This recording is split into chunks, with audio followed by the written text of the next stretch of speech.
எனது பார்வையில் கருப்பசாமினா அவர் எங்கிருந்து வந்தார், எப்படி பிறந்தார், உண்மையிலேயே அவர் சிவனோட அவதாரமா இல்லை பெருமாளோட அவதாரமா? உண்மையை சொல்லுங்க. அவர் வட மாநிலத்திலேருந்து வந்தாரா, இல்லை கேரளாலேருந்து மலையாள நாட்டிலேருந்து வந்தாரா, இல்லை அங்கே உள்ள குஜராத் அந்த பக்கம் அயோத்தி அங்கேருந்து வந்தாரா? அதாவது அயோத்தியிலேருந்து வந்தாரா, இல்லை மலையாள நாட்டிலேருந்து வந்தாரா? உங்களுக்கு அதாவது மற்றவங்க பேசுகிறத விடுங்க, நம்மளுக்கு என்ன தெரியும் அதான் இங்கே பேச்சு. ஏன்னா எனக்கு என்ன தெரியும் அதை சொன்னா தான் உங்களுக்கு தெரியும். ஏன்னா நான் ஒரு கட்டுக்கதையை திணிச்சு அதை உங்கள்கிட்ட சொல்ல விரும்பலை. அதாவது ஒரு பக்கம் வரலாறு, இன்னொரு பக்கம் வரலாறு. ஆனால் எனக்கு தெரிஞ்ச வரலாறை பொறுத்தவரை அந்த காலத்தில் காலம்னா இப்போ ராமாயணம் பேசி ஒரு 7000 ஆண்டுகளுக்கு முன்னாடி நினைக்கிறேன்.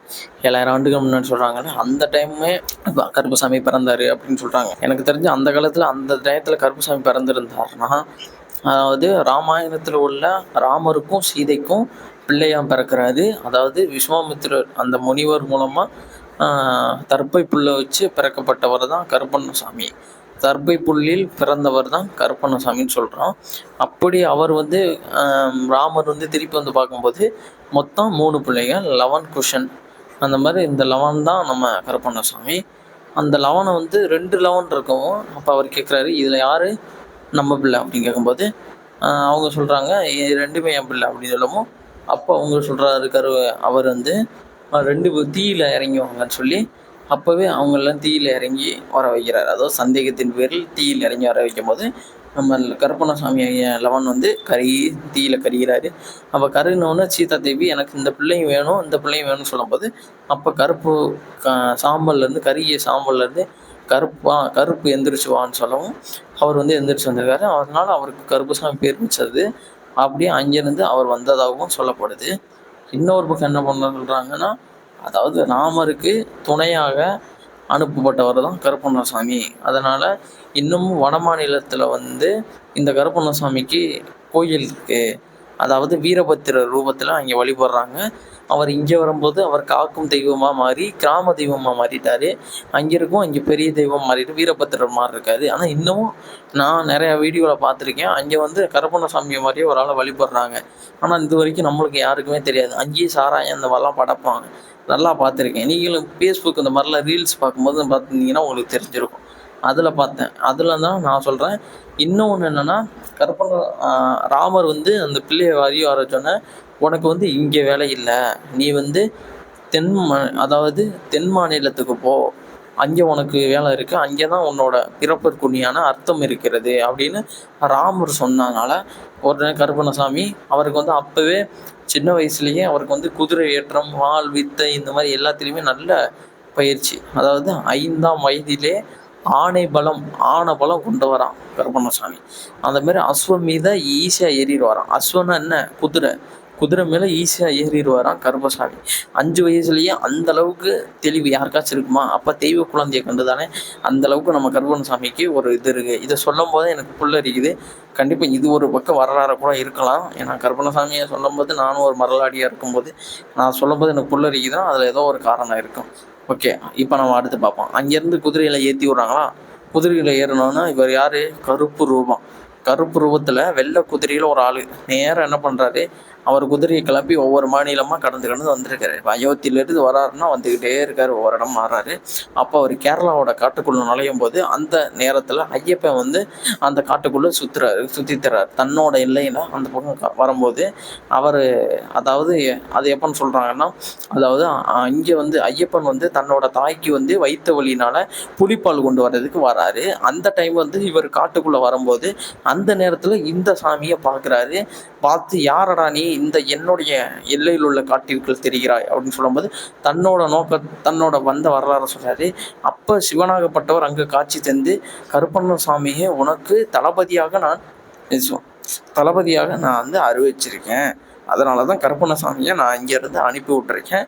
இனிமேல் இந்த கருப்பு உனக்கு துணையாக இருக்கும் அப்படின்னு சொல்லி உன்னோட கூடவே வச்சுக்க அப்படின்னு சொல்லும்போது இவரை கூட்டிகிட்டு போய் அங்கே உள்ள நடக்க வேண்டிய அந்த சம்ஹார நிகழ்ச்சிக்கு, அதாவது அந்த அரக்கியை அழிக்கிறதுக்கு இவர் இந்த கருப்பண்ணசாமியை ஒரு படை தளபதியாக நிலைநிறுத்தினார். அப்போ எல்லாருக்குமே எல்லாமே என்னங்க தேவர்கள் ஃபுல்லாக சொல்லிட்டாங்க, எங்களுக்கு ரொம்ப சந்தோஷம், அப்படின்னு சொல்லி ஐயப்பனை பாராட்டுறாங்க. எல்லாரும் போயிட்டாங்க. அப்போ இந்த கருப்பசாமி மட்டும் ஐயப்பனுக்கிட்டே நின்றுருக்காரு. அப்போ ஐயப்பன் வந்து உனக்கு என்ன வர வேணும்னு கேட்குறாரு. கேட்கும்போது தான் அந்த நேரத்தில் தான் மஞ்சமாதா அவங்களும் கேட்குறாங்க, இவரும் கேட்குறாரு. இவர் கேட்கும்போது உங்களுக்கு கீழே இருக்கிற இடத்துல வந்து நான் வந்து எனக்கு ஒரு நிலையம் எனக்கு கொடுத்துருங்க.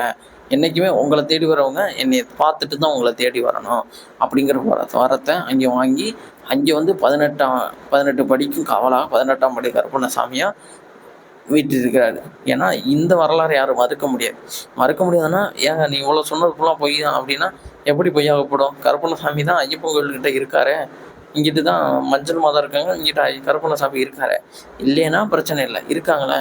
அப்போம்போது கருப்பண்ணசாமி அந்த மலையாள நாட்டு காட்டுக்குள்ளே சுற்றும் போது அங்கே உள்ள கருப்பாயி அம்மா, அந்த அம்மா வந்து நான் என்ன சொல்கிறதுன்னு தெரில, அந்த அம்மாவை அவருக்கு பிடிச்சி போயிடுச்சா இல்லை அந்த அம்மா வந்து தாயாக ஏற்றுக்கிட்டாரான்னு தெரில. ஏன்னா அங்கே உள்ள ஒரு மலையில் வந்து இந்த கருப்பண்ணசாமியை வந்து ஒரு பக்கம் என்ன சொல்கிறாங்கன்னா, இந்த மலையில் வந்து யாரோ ஒரு ஆள் வந்து தங்கிறதாகவும் அது வந்து அங்கே உள்ள இந்த கருப்பாயி அப்படிங்கிற ஒரு பெண்ணை வந்து விரும்பினதாகவும் அப்படி ஒரு வரலாறு சொல்லப்படுது. அதனால தான் இங்கே கோயில் வாங்கும்போது கருப்பாயி அம்மாவும் கருப்பண்ணசாமியும் சொல்கிறாங்க. இன்னொன்று வந்து இந்த கருப்பண்ணசாமிக்கு அதே தான், அவங்கள பிடிச்சிருக்கனால தான் அவருக்கும் அந்த கருப்பாயி அம்மாளுக்கும் சேர்த்து வந்து அங்கே வந்து கோயில் அனுப்பியிருக்காங்க அப்படிங்கிற ஒரு 2 சொல்லப்படுது. இன்னொன்று வந்து வரும்போது உச்சி மலையிலேயே கருப்பண்ணசாமிக்கு அங்கே ஒரு இடத்துலையே ஒரு கோயில் இருக்குது. நம்மளுக்கு வந்து இந்த கருப்பண்ணசாமி ஓகேவா. அடுத்து வந்து இங்கேருந்து எப்படி வந்தார்? அப்போ மலையாள நாட்டுக்கு வந்துருச்சு கருப்பசாமினா, அப்போ மலையாளத்து நாட்டுக்கு வந்துருச்சுன்னா மலையாள நாட்டில் உள்ள எல்லாரும் கும்பிடுவாங்கள்ல. அப்போ எல்லா பிராமணர்கள் எல்லாருமே வந்து கருப்பண்ணசாமியை வழிபட ஆரம்பிச்சிடறாங்க. அப்போ கருப்பண்ணசாமியை வழிபட ஆரம்பிக்கும் போது இந்த கருப்பண்ணசாமியை வழிபட்டு வந்த ஒரு பிராமணர், அவருக்கு ரொம்ப வருஷமாக குழந்தையே இல்லை. அப்போ அவர் குழந்தைய வேண்டி, நம்ம இவ்வளோ பூஜை பண்ணுறோமே கருப்பா, உனக்கு நான் இவ்வளோ பூஜை பண்ணுறேனே, எனக்கு ஒரு குழந்தைய கொடுக்குறியா அப்படின்னு கேட்டிருக்காரு. என்ன கேட்டாரோ அவர் நினச்ச நேரம் ஒரு 3 மாதத்துக்குள்ளே கரு உருவாகி குழந்தை பிறக்க ஆரம்பிச்சிருச்சு. குழந்தை பிறந்தவொடனே அந்த குழந்தையும் நல்லா வளர்ந்துருக்கு. இவரும் கருப்பண்ணசாமிக்கு கூட பூஜை பண்ணியிருக்காரு. இப்படியே நிறைய அவருக்கு ரொம்ப சந்தோஷத்தில் நிறையா பூஜை பண்ணுவோம். கருப்பண்ணசாமிக்கு ரொம்ப சந்தோஷம், இவர் நல்ல ஒரு பக்தன் கிடச்சிட்டான், பூசாரி கிடச்சிட்டான் தன்னுக்கு அப்படின்னு சொல்லி அவரும் நல்லா சந்தோஷத்தில் இருந்திருக்காரு. இப்போ கொஞ்ச நாள் ஆகுவோம், ஒரு நாள் இந்த பிராமணர் வந்து தன்னோட குழந்தைய வந்து இந்த கோயிலுக்கு கூட்டிகிட்டு வராரு. கூட்டிகிட்டு வந்தவர் பூஜை கீச்செல்லாம் முடிச்சுட்டு போகும்போது கோயிலோட நடையை சாத்திடுறாரு. அப்போ கோயிலோட நடையை சாத்தும்போது மரத்தாப்புல குழந்தையும் உள்ளேக்குள்ள வச்சு சாத்திடுறாரு. இப்போ வெளியே வந்துடுறாரு. வெளியே வந்தோடனே வீட்டுக்கு போனோடனே திருப்பி அந்த யாவும் வருது, தன்னோட குழந்தைய காணமேன்னு.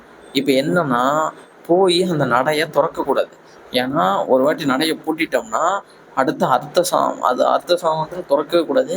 அடுத்து விடிய காலையில் திறக்கும். இவர் என்ன பண்ணிட்டாரு, தன்னோட குழந்தையில பாசம் தகப்பனுக்கு பாசம் இருக்க தான் செய்யும். உடனே போய் கதவை போய் திறக்க போகிறாரு.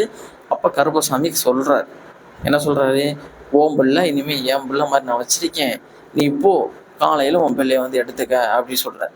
அப்போ சொல்லி பார்க்குறாரு, ஒன்றும் இவர் ஏற்றுக்கிற மாதிரி தெரில. 3ஆவது வாட்டி பொறுத்து பார்த்தாரு, உடச்சிட்டாரு கதவையை. உடச்சி இவர் திறக்க ஆரம்பிக்கும். உடனே கருப்பசாமி தன்னோட ரூபத்தை காட்டி அப்படியே அந்த குழந்தைய 4ஆக பிச்சு கை தனியாக கால் தனியாக போடுறாருன்னு சொல்கிறாங்க. இன்னொன்று வந்து கருப்பண்ணசாமி அந்த குழந்தைய வந்து மறைச்சிட்றாரு, இல்லைன்னா குழந்தைய வந்து உயிரோட இல்லாமல் ஆக்கிறாரு, அந்த மாதிரியும் சொல்கிறாங்க. இந்த மாதிரி தெரில. அதோட உடனே என்ன பண்ணுறாரு, இந்த குலத்தை அழிக்கிறதுக்கு நீ பிறந்த அப்படின்னு கேட்குறாரு. இந்த குலத்தை அழிக்கிறதுக்காண்டி தான் நீ பிறந்தையா அப்படிங்கிற ஒரு கோபத்தில் என்ன பண்ணிட்டாரு கருப்பண்ணசாமியை. ஏன்னா சாமிக்கு வந்து அப்போவே பெட்டி செஞ்சவங்க யார், நம்மளுக்கு முன்னாடியே மலையாளத்தவங்க பெட்டியே செஞ்சு வச்சுருக்காங்க. கருப்பண்ணசாமியை அடைக்கிறதுக்கு செஞ்ச பெட்டி எதுக்கு செஞ்சு வச்சுருக்கேன், கருப்பண்ணசாமியை அடைக்கிறதுக்கு தான் பெட்டியே செஞ்சு வச்சுருக்கேன். இன்றைக்கி நம்ம அதில் கருப்பண்ணசாமியை அப்படி கும்பிட்றோம், ஆனால் அவன் ஒரு தெய்வத்தை அடைக்கிறதுக்கு பெட்டி செஞ்சு வச்சுருக்கான். அந்த பெட்டியில் செஞ்சு கருப்பண்ணசாமியோட அருவா, சாட்டை, பிரம்பு இந்த மாதிரி உள்ள பொருட்களை வைக்கிறான்னு சொல்கிறாங்க. இன்னொன்று வந்து கருப்பண்ணசாமி வந்து ஒரு சின்ன ஒரு கருப்பான ஒரு இதில் தான் வச்சுருக்காங்க அப்படின்னு சொல்கிறாங்க. ஏன் சாட்டை, சல்லடம் இந்த மாதிரி எல்லாத்தையும் உள்ளைகளை போட்டு தண்ணியே புகாத மலட்டாத்து தண்ணியில் புதைச்சிட்டு தான் அந்த பிராமணர். அப்போ கருப்பண்ணசாமி என்ன அவ்வளோ பெரிய சின்ன ஆளா? அப்போ தன்னோட தாயை எண்ணி வேண்டுறாரு. அதாவது தெய்வங்களை வேண்டும் போது சிவபெருமான் உத்தரவு கொடுத்து பத்திரகாளி அம்மன் வந்து மலையை தோற்ற வைக்கிறாங்க.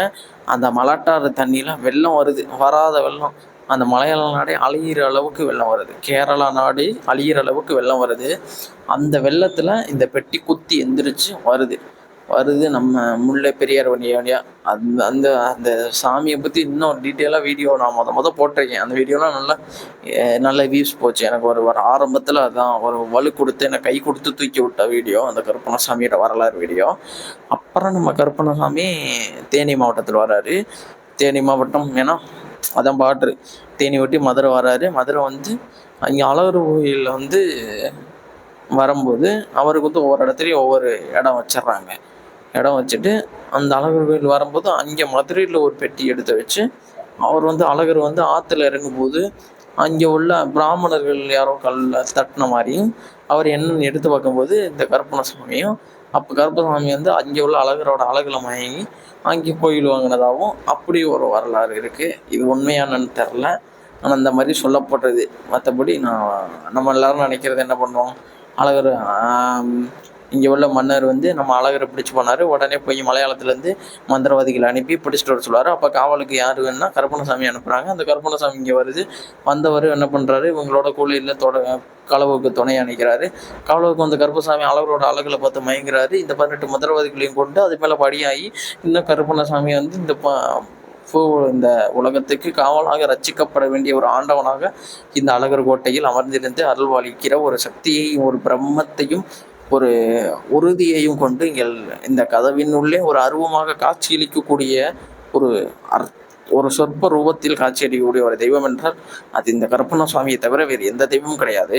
ஒரு கதவிலேயே ஒரு சாமியை அடைத்து அதிலிருந்து ஒரு ஆட்சி புரிபவன் தான் எனது ஆண்டவன் 18ஆம் படி அழகர்மலை 18ஆம் படியான் கருப்பண்ணசுவாமி. அந்தளவுக்கு கதவில் பூசை காணும் தெய்வம், காட்சி கொடுக்கும் தெய்வம் கருப்பண்ணசுவாமி. ஆனால் இந்த அழகர் கோயிலை தவிர மற்ற எல்லா இடத்துலையும் இவருக்கு உருவம் உண்டு.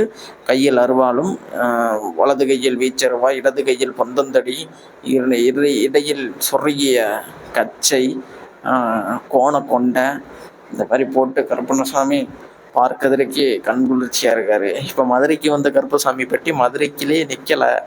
நேரம் என்ன பண்ணுது, மாரநாட்டு கம்மாய்க்குள்ளே வருது. அந்த கம்மாய்க்குள்ளே ஒரு பெண்மணி அந்த மதகு அடைச்சி கிடக்கவும், மதகு அடைச்சா வயலுக்கு தண்ணி போகாது.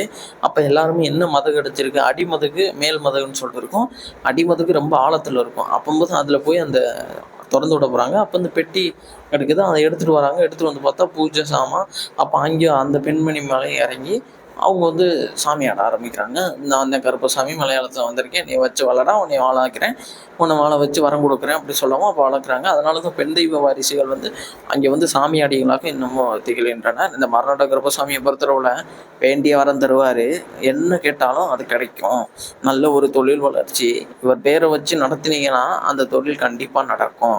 அதாவது இந்த கோயிலுக்கு வர்றவங்க மதுரையிலேருந்து வந்தீங்கன்னா மதுரையிலேருந்து திருப்புவனம் திருப்பாச்சேத்தியிலிருந்து மாரநாடு மற்றும் மற்ற மாநிலங்கள் இங்கிருந்து, அதாவது ராமநாதபுரம் இங்கிருந்து வர்றீங்கன்னா ராமநாதபுரம், மானாமதுரை, திருப்பாச்சேத்தியில் டோல்கேட்டில் இறங்கி திருப்பாச்சேத்தியிலேருந்து போகலாம். ஆட்டோ இருக்குது, பஸ் இருக்குது, எல்லாமே இருக்குது. நீ மாரநாடு கருப்பசாமிக்கு போங்க. அந்த கம்மாய் எட்டி பார்த்தீங்கன்னா உங்கள் கண்ணு கட்டுறதளவு கம்மாய் இருக்கும். 48 மாடையை கொண்ட கம்மாய்க்கு காவலாக இந்த கருப்பண்ணசாமி எங்கள் வீட்டிலிருந்து அருள்வாளித்து நம்ம எல்லாம் இந்த பூ உலகத்தில் காவல் தெய்வமாக ரசித்து கொண்டிருக்கிற எனது ஆண்டவன் 18ஆம் படி கருப்பண்ணசாமியின் அருள் என்னை பின்தொடர்ந்து எனது கருப்பண்ணசாமியின் வாக்கியங்களை உங்கள் வார்த்தைகளாக கேட்பவர்கள் அனைவருக்கும் இந்த கருப்பண்ணசாமியின் அருள் கிடைக்க நான் வேண்டுகிறேன். நன்றி, வணக்கம்.